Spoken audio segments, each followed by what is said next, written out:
இந்த உலகத்திலே குறிப்பாக மத்திய கிழக்கில் ஒரு கதாநாயகன் இருந்தால் அந்த கதாநாயகனை கண்டால் அமெரிக்காவுக்கு மிகப்பெரிய பயம். அமெரிக்காவுக்கு மட்டுமல்ல, இந்த மத்திய கிழக்கில் இருக்கின்ற இஸ்ரேலுக்கும் அது ஒரு இடையூறாகத்தான் காணப்பட்டது.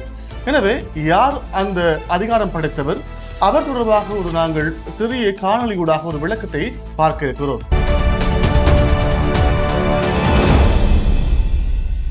வணக்கம் லங்காஃபு ஊடகங்களை மற்றும் ஒரு காணொலியூடாக உங்களை சந்திப்பதிலே நாங்கள் மகிழ்வடைகிறோம். சரி, இப்பொழுது உலகத்திலே பேசுபொருள் இந்த ஈரான் சார்பாகத்தான் போய்கொண்டிருக்கிறது. யார் இந்த ஈரானுடைய உச்சபட்ச தலைவர், அவர் தொடர்பான ஒரு சிறிய விளக்கத்தை தான் நாங்கள் பார்க்க இருக்கிறோம். உண்மையிலே இந்த மத்திய கிழக்கிலே இவருடைய பேரை சொன்னால் அதிரும் என்று தான் சொல்லுவார்கள். ஒரு படத்துல ரஜினியுடைய திரைப்பட படம் இருக்கிற திரைப்படத்திலே என்ன பேரை கேட்டா சும்மா அதிர்தில்லை என்ற மாதிரி தான் அமெரிக்காவுக்கும் இஸ்ரேலுக்கும் இவருடைய பேரை சொன்னால் ஆரம்ப காலங்களிலே ஒரு பயம் இருக்கும்.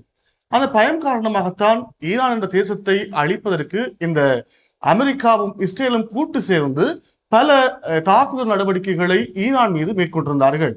சரி, இந்த உச்சபட்ச தலைவர் ஆயத்துல்லா அலி காமெனேயினுடைய உடல் 4 மாதங்கள் கழித்து இப்பொழுது நல்லடக்கம் செய்வதற்கான தயார்படுத்தல்களை ஈரான் மேற்கொண்டிருக்கிறது.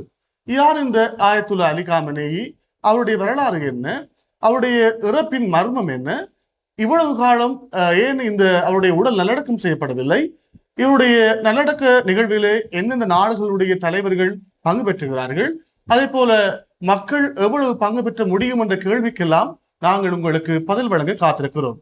சரி, நாங்கள் சுருக்கமாக பார்ப்போம்.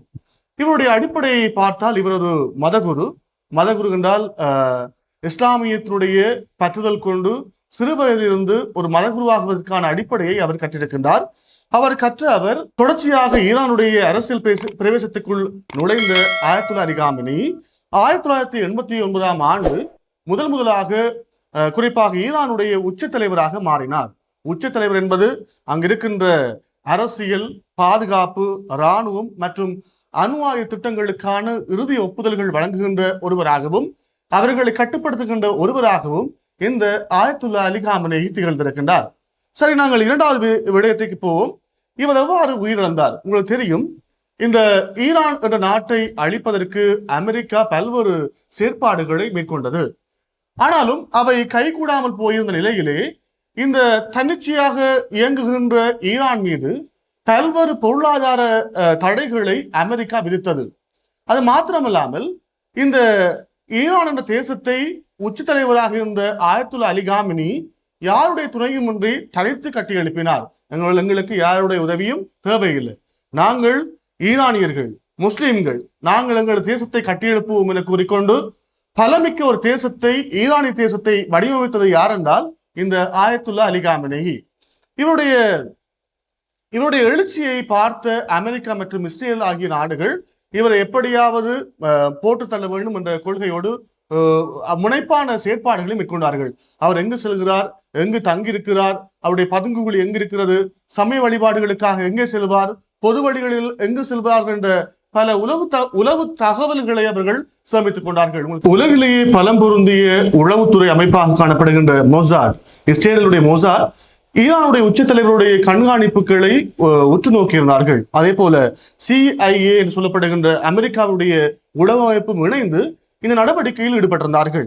குறிப்பாக 2026 பிப்ரவரி மாதம் 28ஆம் தேதி ஆயத்துல்லா அலி காமெனேயி தனது குடும்பத்தோடு இருக்கின்ற பொழுது அவரை இலக்கு வைத்து விமானம் மூலமாக சரமாரி தாக்குதல்கள் மேற்கொள்ளப்பட்டன. இந்த தாக்குதலிலே ஆயத்துல்லா அலி காமெனேயி கொல்லப்பட்ட பின்னர் இஸ்ரேலுக்கும் அமெரிக்காவுக்கும் ஈரானுக்கும் இடையிலான யுத்தமானது ஆரம்பிக்கப்பட்டது. இஸ்ரேலும் அமெரிக்காவும் இணைந்து ஈரான் மீது போர் நடவடிக்கைகளை மேற்கொண்டார்கள். இரண்டு தரப்பும் மாறி மாறி குண்டுமணிகளை பொழிந்தப்பட்ட ராக்கெட்கள், அதே போல ஆளில்லா விமான தாக்குதல்கள் ஆகியவற்றை நடத்தி கொண்டிருந்த அதே வேளையிலே இவ்வளவு காலம் குறிப்பாக ஆயத்துல்லா அலி காமெனேயி கொல்லப்பட்டு 4 மாதங்கள் கடந்திருக்கின்றன. இந்த 4 மாதங்களும் கடந்த பிற்பாடும் கூட அவருடைய உடல் நல்லடக்கம் செய்யப்படாமல் இருந்தது. ஏன் அதற்கு காரணம் இருந்தது என்றால் அங்கிருக்கின்ற போர் சூழல், அதே போல அரசியல் நடவடிக்கைகள். இந்த இறுதிச்சடங்கின் நடத்தினால் ஆயத்துல்லா அலி காமெனியுடைய முக்கிய உறவுகள், அல்லாவிட்டால் பிள்ளைகள், அதனோடு இணைந்து ஈரானுடைய உச்சபட்ச தலைவர்கள், இராணுவ தலைவர்கள் ஆகியோர் ஒன்று கூட முடியும். இதை வைத்து கூட சில வேளையிலே அமெரிக்கா மற்றும் இஸ்ரேல் ஆகிய நாடுகள் தாக்குதல் நடத்தக்கூடிய வாய்ப்பு இருக்கும் என்று கருதினார்கள். முஸ்லிம்களிடையே ஒரு பழக்க வழக்கம் இருக்கிறது. அவருடைய கலாச்சாரங்களில் ஒன்று, அவருடைய ஜனாசா உடல் இருந்தால் உடனடியாகவே அவருடைய உடல் நல்லடக்கம் செய்யப்பட வேண்டியது அவருடைய மத கடமைகளில் ஒன்றாக காணப்படுகிறது. சில வேளைகளிலே சில விதிவிலக்குகளும் இருக்கின்றன. இந்த போரின் போது கொல்லப்படுகின்றவர்களை நீண்ட காலம் வைத்திருந்தால் அவற்றையும் சில தாமதங்களுக்கு பிறகு நல்லடக்கம் செய்கின்ற வழமை காணப்படுகின்றது. அந்த மரபின் அடிப்படையிலே தான் ஆயத்துல்லா அலி காமனியினுடைய உடல் பாதுகாப்பாக வைக்கப்பட்டிருந்தது. குறிப்பாக உரைநிலையிலே அதிக குளிருடைய உரைநிலையில் வைத்து அவருடைய உடல் பாதுகாக்கப்பட்டது. அதன் பின்னர் 2 நாடுகளும், குறிப்பாக 3 நாடுகள் சொல்ல முடியும், குறிப்பாக இஸ்ரேல், அமெரிக்கா, ஈரான் மீது குண்டு மலைகளை பொழிந்தது.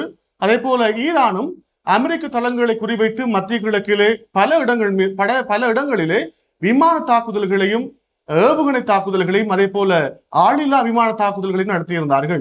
மாறி மாறி பலர் இறந்தார்கள். இறந்த பிற்பாடும் கூட போர் நிறுத்தம் என்ற ஒரு நடவடிக்கைக்கு வந்தார்கள் என்றால் எப்படியாவது உலக பொருளாதாரம் வீழ்ச்சி அடைந்து போயிருந்தது. இந்த எரிபொருளுடைய விலை நாளுக்கு நாள் அதிகரித்து போயிருந்தன. பல நாடுகள் வறுமைக்கு உள்ளாகியிருந்தன.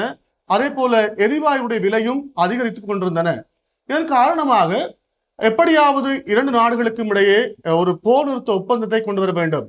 அமெரிக்காவுக்கும் குறிப்பாக ஈரானுக்கும் இடையிலே ஒரு போர் நிறுத்த ஒப்பந்தத்தை கொண்டு வர வேண்டும் என்று பாகிஸ்தானுடைய கடும் முயற்சியின் அடிப்படையிலே இந்த 2 நாடுகளுக்கும் இடையிலே போர் நிறுத்த ஒப்பந்தங்கள் மேற்கொள்ளப்பட்டன.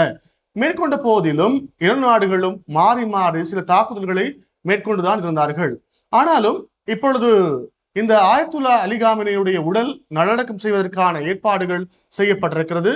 6ஆம் திகதியிலிருந்து 9ஆம் திகதி வரையான 4 நாட்கள் ஈரானுக்கு ஒரு 2 நாளாகவும் துர்க்க நாளாகவும் பிரகடனம் செய்யப்பட்டிருக்கின்ற அதே வேளை உலகில் இருக்கின்ற பல்வேறு நாடுகளுடைய முக்கிய தலைவர்களும் அவருடைய இறுதிச் சடங்கிலே பங்கு பெற்றுவதற்காக சென்று கொண்டிருக்கின்றார்கள். குறிப்பாக நாங்கள் பார்க்க போனால் இந்த ஈரானுடைய தலைநகராக சொல்லப்படுகின்ற தெஹ்ரானில் அதிக மக்கள் கூட்டம் அலைமோதுவதாக அங்கிருந்து கிடைக்கின்ற சர்வதேச செய்திகள் தெரிவிக்கின்றன.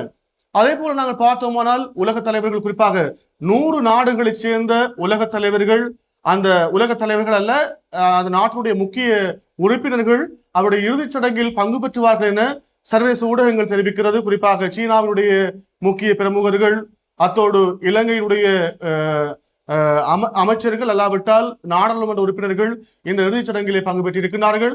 அதே போல பல்வேறு நாடுகளில் இருக்கின்ற உலக தலைவர்கள் அல்லது முக்கிய உறுப்பினர்கள் அவருடைய இறுதிச் சடங்கிலே பங்கு பெற்றுவார்கள் என தெரிய வருகிறது. மக்களுடைய கூட்டம் மெல்ல மெல்ல அதிகரித்திருக்கிறது.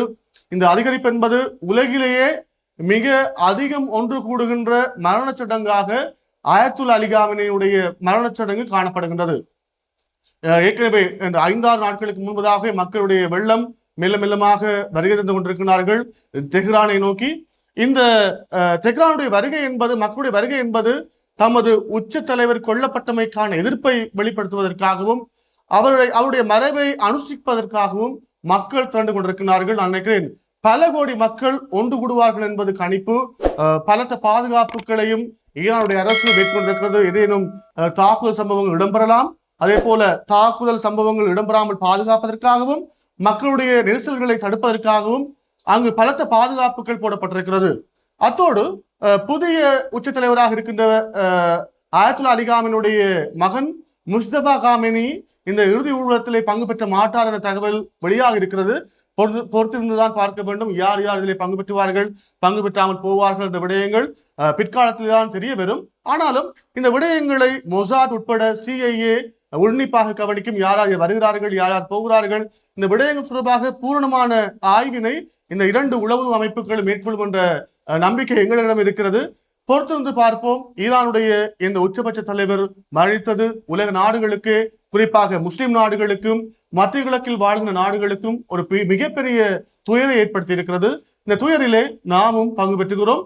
இது போன்ற பல காணொலிகளை தொடர்ந்து உங்களுக்கு வழங்க காத்திருக்கிறோம். தொடர்ந்தும் லங்காஃபோ ஊடகம் ஊடாக இணைந்திருங்கள். நன்றி. இது போன்ற மேலும் பல முக்கிய சுவாரஸ்யமான செய்திகளை அறிந்து கொள்ள லங்காஃபோ யூடியூப் சேனலை சப்ஸ்கிரைப் பண்ணுங்கள். எமது செய்திகள் உடனடியாக கிடைக்க பெல் பட்டனை அழுத்துங்கள். அத்தோடு எமது செய்திகளை மற்றவர்களும் பார்வையிட ஷேர் செய்யுங்கள். நன்றி.